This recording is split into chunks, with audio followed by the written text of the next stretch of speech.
এই পর্বের বিষয় হলো 2026 সালে সরস্বতী পূজা। কথাতেই রয়েছে বাঙালির 12 মাসে 13 পার্বণ। দুর্গাপূজা, কালী পূজা, ভাইফোঁটা এবং জগদ্ধাত্রী পূজার পরেই সকলেই অপেক্ষা করে থাকেন সরস্বতী পূজার জন্য। হাতে গোনা আর মাত্র কটা দিন। মাঘ মাসের শুক্লপক্ষের পঞ্চমী তিথিতে পালন করা হয়। এই পূজা করে থাকেন 8 থেকে 80 সকলেই।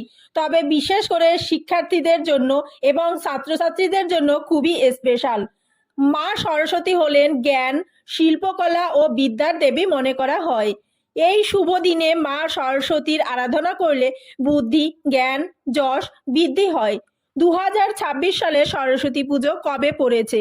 পঞ্জিকা অনুসারে সঠিক সময়সূচি কি রয়েছে? পঞ্চমী তিথি কখন শুরু ও কখন শেষ হচ্ছে? পুজোর শুভ সময় কি রয়েছে? এছাড়া পুজোর উপকরণ কি কি লাগবে? উপকরণ, নিয়ম ও মন্ত্র নিয়ে রয়েছে আজকের ভিডিওটির মূল পর্বে যাওয়ার আগে নমস্কার বন্ধুরা, দোলামণ্ডল চ্যানেলে আপনাদের সবাইকে অনেক অনেক স্বাগত।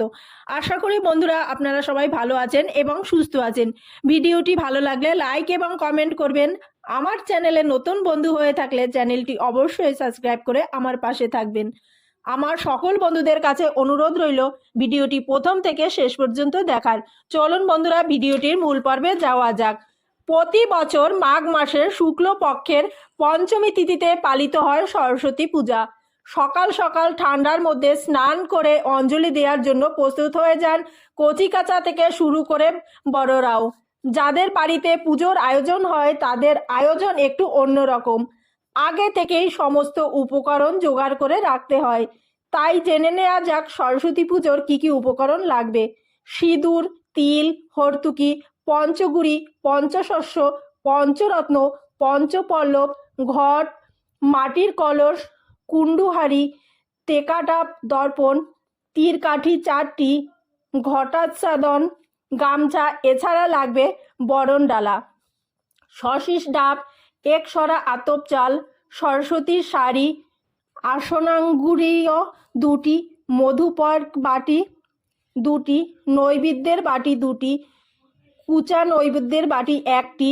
শিক্ষার উপকরণ হিসাবে বই, খাতা, কলম, পেন্সিল, বাদ্যযন্ত্র, দোয়াত, খড়ি ইত্যাদি রাখা হয়।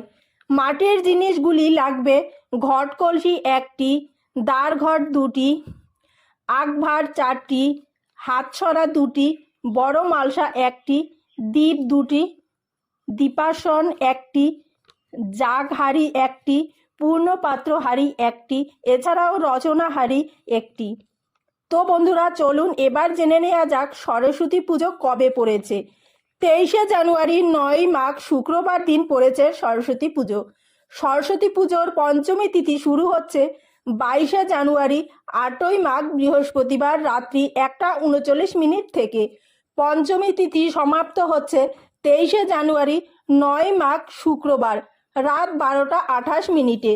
অর্থাৎ এই পরিস্থিতিতে উদয় তিথি অনুযায়ী পঞ্চমী তিথির পালনে রয়েছে 23শে জানুয়ারি 9 মাঘ শুক্রবার।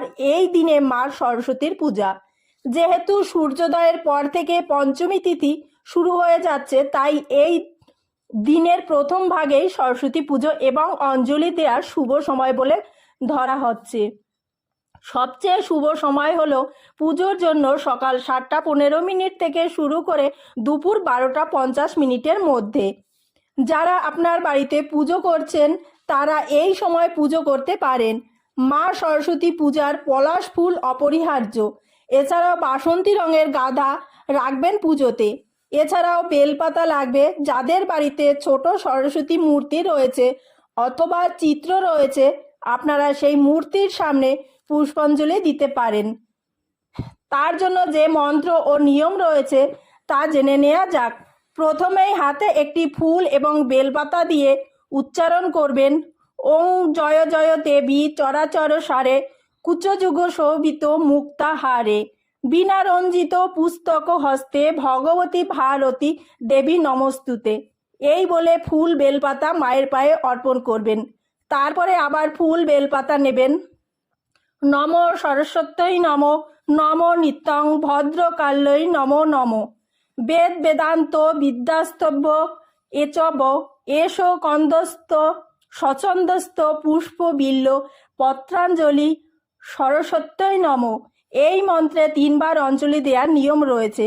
অঞ্জলি দেওয়ার আগে অবশ্যই ফল প্রসাদ যা কিছু নৈবেদ্য আপনারা এনেছিলেন সমস্ত কিছু মায়ের সামনে সাজিয়ে রাখবেন। তারপর হাতে ফুল বেলপাতা নিয়ে এই মন্ত্র উচ্চারণ করবেন, অঞ্জলি দেবেন। আপনারা পুজোর যে প্রণাম মন্ত্র রয়েছে সেই প্রণাম মন্ত্র জপ করতে পারেন। সরস্বতী মায়ের সামনে বসে হাত জোড় করে বলবেন, নম সরস্বতী মহাভাগে বিদ্যে কমললোচনে বিশ্বরূপে বিশালাক্ষী বিদ্যাং দেহি নমস্তুতে।